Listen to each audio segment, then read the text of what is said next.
एक बुजुर्ग थे, उन्होंने बाग लगाया। तो बाग लगाया और आम का दरख्त लगाया उसमें। तो एक साहब आए, चढ़ गए और आम जाके दरख्त पे बैठ के खाने लगे। अब मालिक जो थे वो आए, उन्होंने कहा, अरे तुम्हारे लिए मैंने दरख्त लगाया, तुम चढ़ के जाके खा रहे हो। उन्होंने कहा, बात मत करना, इस दुनिया में कोई भी काम अल्लाह की रजा के बगैर नहीं होता। ये जो मैं चढ़ा हूं ना, ये भी अल्लाह की मर्जी है। अगर अल्लाह का हुक्म ना होता तो मैं दरख्त पे चढ़ता, मैं आम खाता, ये सब अल्लाह के हुक्म से हो रहा। तो कहा, अच्छा। फिर खींचा उसने और खींच के अपने जूते से तड़ातड़ लगाना शुरू किया। कहा, ये भी अल्लाह ही के हुक्म से हो रहा, अल्लाह का हुक्म ना होता तो ये पिटाई तुम्हारी नहीं। कोई काम जब अल्लाह के हुक्म से नहीं होता तो ये भी नहीं हो रहा। तो इस तरह अगर दुनिया में निजाम कायम हो जाए तो अमन व अमान खत्म हो जाएगा कि नहीं हो जाएगा। हर आदमी मुफ्ती हो जाए और फतवा देने लगे इस तरह। कहाँ क्या बोलना चाहिए, क्या समझना चाहिए और कैसे अमल करना चाहिए। नहीं नहीं, अपनी तबीयत के मुताबिक हमें कोई काम नहीं करना है, बल्कि नबी की शरीयत के मुताबिक अमल करना। हमारे सूफियाए किराम ने जो हमें तालीमात दी है वो ये कि कभी कभी, अब तो हाल ये है कि हम लोग बर्दाश्त नहीं करते, लेकिन आप याद रख लें, सूफिया की तालीम ये है कि जो बर्दाश्त करता है, जो माफ करता है, वो कमजोर नहीं होता बल्कि वो ताकतवर होता है, ये बड़ा होता है। ये बड़ों की अलामत है कि वो सब्र कर ले, बड़ों की अलामत है कि वो माफ कर दे, बड़ों की अलामत ये है कि वो किसी की तकलीफ दे चीजों को बर्दाश्त कर ले। जो जितना ही ज्यादा बर्दाश्त कर ले, सब्र कर ले, माफ कर दे, वो उतना ही बड़ा कामिल मोमिन है। बोलिए, हम लोग क्या कहते हैं? ईंट का जवाब पत्थर से हम दे सकते, एक गाली का जवाब तो गाली से दे सकते। नहीं नहीं, ये सूफिया की तालीमात नहीं है, बल्कि आप फतेह मक्का की रोशनी में देखिए। एक शख्स की बात मैं आपको बताऊं, है इजाजत है? तवज्जो है? ये अफ्रीका का एक शख्स था, ये सियासी आदमी की बात कर रहा हूं, लेकिन एक अच्छी बात,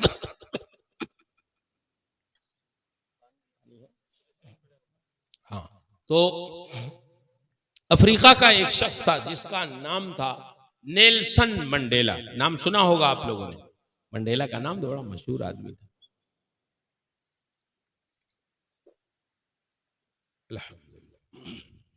नेल्सन मंडेला तकरीबन 2 दहाइयों तक जेल में रहा। 2 दहाइयों तक, तकरीबन 20 साल। फिर जब निकला वो तो अफ्रीका का सदर बना दिया गया, प्रेसिडेंट बन गया। एक दिन वो गश्त कर रहा था, गश्त करते करते उसे भूख लग गई, तो अपने सिक्योरिटी गार्ड से उसने कहा कि कहीं अगर होटल तलाशो, खाना खा लिया जाए, भूख लग गई। सिक्योरिटी गार्ड ने तलाशा, होटल मिल गया। उसने कहा कि मंडेला साहब चलिए, मिल गया होटल, खाना खा लिया जाए। गए, ऑर्डर दिया, बैठे। जब बैठे तो देखा कि एक शख्स ऑर्डर देकर अपने खाने का इंतजार कर रहा। मंडेला ने अपने सिक्योरिटी गार्ड से कहा कि जाओ उस शख्स से कह दो कि अपना खाना लेके हमारे टेबल पे आए, हमारे साथ खाना खाए, अकेले क्यों खाना खाएगा। खैर, वो अपना खाना लेके आ गया, और जब खाना लेके आया तो खाना जब खाने लगा तो उसका हाथ कांप रहा था। जल्दी जल्दी उसने खाना खाया, मंडेला से इजाजत लिया, चला गया। मंडेला ने अपने सिक्योरिटी गार्ड से कहा, तुमने गौर किया क्यों उसका हाथ कांप रहा था? क्यों उसके जिस्म पे कपकपी तारी थी? तुमने कुछ गौर किया? कहा, हो सकता है उसको बीमारी रही हो कोई कपकपी की। मंडेला ने कहा, नहीं नहीं, कोई बीमारी नहीं थी उसको, वो असल में डर रहा था मुझसे, डर की वजह से कांप रहा था। तुम्हें नहीं मालूम, वो मुझको पहचान रहा था, मैं उसको पहचान रहा था। जिस जमाने में मैं जेल में था तो ये मेरा जेलर था और बड़ा जालिम शख्स था, बहुत तशद्दुद करता था, मुझे बहुत मारता था, इतनी सजाएं देता था ये मुझे कि जब मुझे प्यास लगती थी मैं निढाल हो जाता था इसकी सजा से। तो मैं इससे कहता था पानी पिला दो मुझे, तो कहता था अच्छा अभी पिलाता हूं। तो आता मेरे सर पे पेशाब करता। ऐसा जालिम शख्स ये था। लेकिन आज जब मैंने उसको बुलाया वहां से यहां तो वो डर गया। उसने समझा कि आज मैं प्रेसिडेंट हूं अफ्रीका का, आज मैं पावर में हूं, आज मेरे पास इख्तियार है, ताकत है, मैं बदला ले सकता हूं। तो वो कांप रहा था कहीं मंडेला अपने उस जुल्म की, मजलूमियत की वो सजा ना मुझे दे, इसलिए वो कांप रहा था। लेकिन मंडेला ने बड़ी तारीखी बात कही अपने सिक्योरिटी गार्ड से कि सुनो, माफी उसी वक्त अच्छी लगती है जब आदमी पावर में हो, जब आदमी ताकत में हो, जब इंतकाम ले सकता हो, जब बदला ले सकता हो, सारी चीजें मुहैया हो, उस वक्त वो किसी को माफ कर दे तो ये माफी बहुत अच्छी है। यही पसंद है माफी कि जब आदमी पावर में हो, ताकत में हो। और ये मंडेला का अपना कोई अमल नहीं था, ये तो हमारे नबी का किया हुआ है कि फतेह मक्का के मौके पे आप पावर में थे, आप ताकत में थे, लेकिन बड़े बड़े जालिमों को आपने, वहशी जैसे लोगों को आपने माफ किया। एक अबू जहल के बेटे इकरमा जैसे लोगों को माफ किया, जिन्होंने ईमान लाने से पहले फतेह मक्का तक कोई कसर बाकी नहीं रखी थी सरकार की मुखालफत में।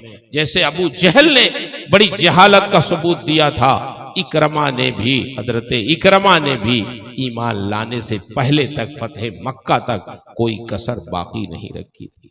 यहां तक कि जब देखा कि सरकार फातेह की शान से मक्के में दाखिल हो रहे तो इकरमा भाग के समंदर के किनारे पहुंच गए कि अब मुझे कश्ती से पार करके बहुत दूर निकल जाना है, इसलिए कि मोहम्मद अरबी अब फिर मक्के पे फातिहाना शान के साथ दाखिल हो रहे हैं, आ रहे हैं, अब खैर नहीं है हमारी। उनकी बीवी, मालूम हुआ किसी ने बताया तुम्हारा शौहर इकरमा तो समंदर के किनारे मैंने देखा। बीवी दौड़ती हुई गई और तलाश के, इकरमा कश्ती पे सवार होकर जाने वाले थे, लेकिन आवाज दिया इकरमा ठहर जाओ, कहां जा रहे हो? इकरमा ने कहा यह आवाज तो मेरी बीवी की लग रही है। ठहर गए और कहने लगे बताओ कैसे तुम आए हो, तुम्हें मालूम नहीं आज मोहम्मद अरबी मक्के में फातेह की हैसियत से दाखिल हो गए हैं, अब हमारी खैर नहीं है, अब छोड़ देना ही ये इलाका बेहतर है जान बचाने के लिए। बीवी ने कहा क्या कह रहे हो, मोहम्मदुर रसूलुल्लाह ने तुम्हें अमान दे दिया, ये देखो मैं अमान नामा लेके आई हूं तुम्हारे लिए, मैंने अपने शौहर के लिए अमान नामा रसूलुल्लाह से हासिल किया है। तुम्हें मालूम नहीं मोहम्मद अरबी के बारे में, बहुत अच्छे इंसान हैं, चलो वापस चलो, वो तुम्हें माफ कर देंगे, अब तुम्हें वो कत्ल नहीं करेंगे। बड़ी मुश्किल से इकरमा वापस आए और जब रसूलुल्लाह के दामन से वाबस्ता हुए तो पूरी जिंदगी उन्होंने दीन की खिदमत फरमाई। मेरे भाइयों, हमें भी अपने नबी की सुन्नत पे अमल करना चाहिए। उस वक्त जब आप पावर में हो, जब आप ताकत में हो, जब आपके पास दौलत हो, सरमाया हो, कुव्वत हो, ताकत हो, फिर आप किसी की तकलीफ दे बात पर सब्र कर लें, माफ कर दें उसे, इसका नाम अखलाक है। तो अखलाकमंद बनने की मैं अपने बच्चों से गुजारिश करूंगा, नौजवानों से खासकर, अल्लाह ने आपको इल्म दिया, आप डॉक्टर हैं, आप मास्टर हैं, आप इंजीनियर हैं, हम मौलवी हैं, कोई आलिम हो, मुफ्ती हो, मुहद्दिस हो, कोई डॉक्टर हो, इंजीनियर हो, कुछ भी हो, उसे सबसे ज्यादा अखलाक अपने घर वालों के साथ दिखाना जरूरी है। सबसे ज्यादा अपने माँ बाप के साथ, अपने बीवी बच्चों के साथ। ये जिंदगी बड़ी अहम होती है।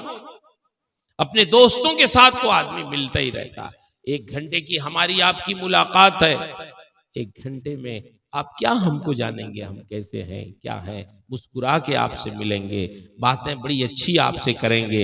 एक घंटे में आप मौलाना मसूद साहब को नहीं समझ सकते। अगर हमको कोई समझता है सबसे ज़्यादा तो हमारे वालिदैन हमें समझेंगे, हमारी बीवी बच्चे हमें समझेंगे, जिनके दरमियान हम रहते हैं वो बताएंगे कि इनका अखलाक कैसा है, इनकी गुफ्तगू कैसी है, इनकी सोच कैसी है, ये कितने सखी हैं, कितने करम फरमा हैं। ये हमारे शागिर्द बताएंगे, जो जिनके साथ हम शबो रोज रहते हैं, जिनके अंदर हम रहते हैं, वो हमारा अखलाक बताएंगे, हमारा किरदार बताएंगे। एक घंटे की मुलाकात में कोई चीज वाज़े नहीं होती। मैं अर्ज करूंगा कि अल्लाह के रसूल ने इरशाद फरमाया, खैरुकुम ले अहली व अना खैरुकुम ले अहली। तुम में सबसे बेहतर वो है जो अपने घर वालों के लिए सबसे बेहतर हो, और मैं तुम में अपने घर वालों के लिए सबसे बेहतर हूं। सरकार इरशाद फरमाते थे, मैं अपने घर वालों के लिए तुम में सबसे बेहतर हूं। सरकार के वालिदैन तो उस उम्र में नहीं थे, लेकिन बीवियां थीं। आज किसी की चंद बीवी अगर हो, उन औरतों से इंटरव्यू लीजिए कि आपके शौहर कैसे हैं, कैसा इंटरव्यू देंगी? बोलिए, देंगी इंटरव्यू सही? बहुत मुश्किल है, इल्ला माशाल्लाह। लेकिन जब हमारे आका और मौला के बारे में, आपकी ज़ौजियत में मुख्तलिफ अज़वाज मुतहरात होती थी बैक वक्त, लेकिन जब रसूलुल्लाह सल्लल्लाहु अलैहि वसल्लम के अखलाक और सलूक के बारे में पूछा जाता उनसे, कैफ़ काना खुल्क़ु रसूलिल्लाह सल्लल्लाहु अलैहि वसल्लम, सरकार का अखलाक कैसा था, तो कहती थी काना खुल्क़ुहुल कुरान, कुरान में जैसे लिखा है वही हमारे नबी का अखलाक। यानी बैक वक्त अज़वाजे मुतहरात इतनी, और ऐसा वो जवाब दें, अल्लाह अकबर, क्या शान थी हमारे सरकार के अखलाक। उम्मुल मोमिनीन से जब पूछा जाता कि कैसे रहते थे सरकार घर में, आप बताएं। हम तो मजमे में देखते हैं सरकार को, लेकिन असल आदमी की तबीयत उसके घर में पता चलती है कि उसकी तबीयत कैसी है, उसका मिजाज कैसा है। तो उम्मुल मोमिनीन फरमाती थी, मैं तुम्हें बताती हूँ, सरकार बहुत बेतकल्लुफ जिंदगी गुजारते थे। उनकी जिंदगी में कोई तकल्लुफ नहीं था, बहुत सादगी के साथ घर में रहते थे। जमीन पे बैठ जाते, वहीं हम दस्तरखान लगा देती थी, खाना जो भी पेश कर देते। माआबा रसूलुल्लाह सल्लल्लाहु अलैहि वसल्लम तामन कत्तो, कभी सरकार ने किसी खाने के बारे में नापसंदीदगी का इजहार नहीं फरमाया।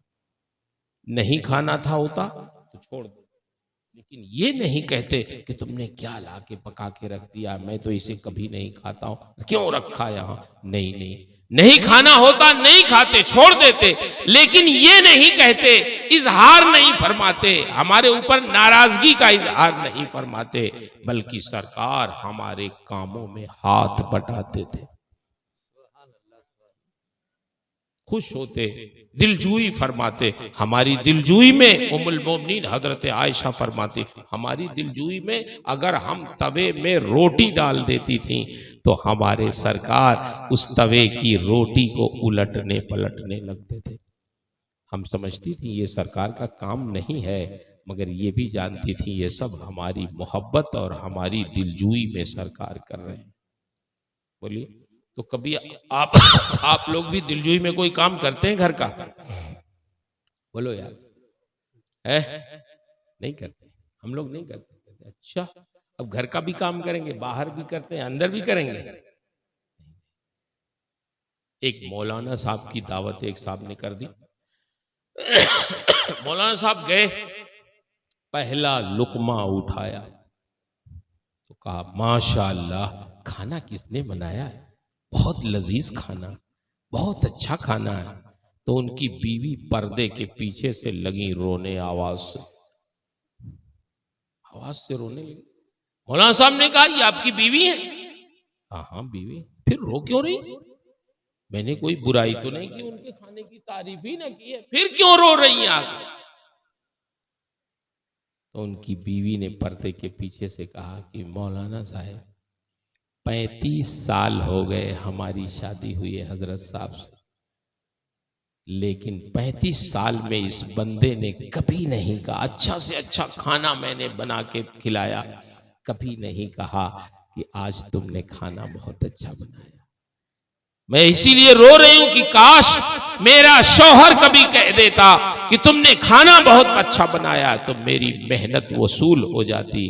लेकिन आज पहली मर्तबा आपकी जुबान से मैं सुन रहा हूं तो आंखों से आंसू इसलिए गिर रहे हैं, काश मेरा शौहर अगर कभी कह दिया होता तो उसकी मोहब्बत और अकीदत मेरे दिल में और बैठ जाती। इसका मतलब यह हुआ कि दिलजूई करना, खुश रखना घर वालों को, ये हमारे नबी की सुन्नत है। इसलिए हमें बहुत बाखलाक जिंदगी गुजारने की जरूरत है। मैं अपने नौजवानों से अर्ज कर रहा हूं, आपको किसी भी ओहदे पे हो, लेकिन आप माँ बाप की खिदमत खूब कीजिए।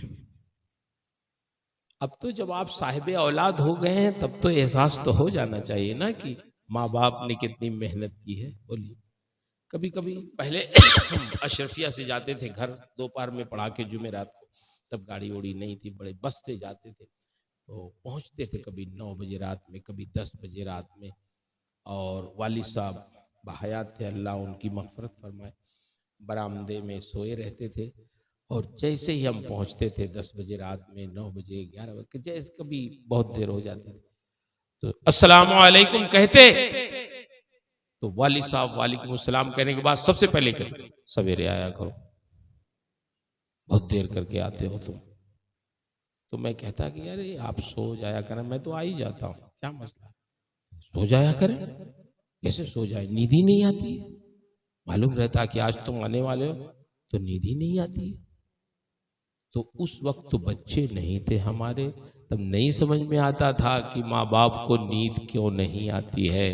अब जब हमारे बच्चे हो गए, कहीं जाते हैं रात में नहीं आते हैं तो नींद नहीं आती, देखते हैं गाड़ी आई कि नहीं आई, गैरेज में खड़ी है कि नहीं, चप्पल उनके दरवाजों के बाहर है कि नहीं। बोलिए, ये सब माँ बाप की कैफियत है कि नहीं, सिर्फ मेरी नहीं है, हर माँ बाप का ये हाल है कि जब तक बच्चे रात में खैरियत से वापस नहीं आते हैं उस वक्त तक माँ बाप को नींद नहीं आती। तो अब बात समझ में आती है, जैसे हमें अपनी औलाद के गायब होने पे नींद नहीं आती, ऐसे ही हमारे माँ बाप को भी नींद नहीं आती।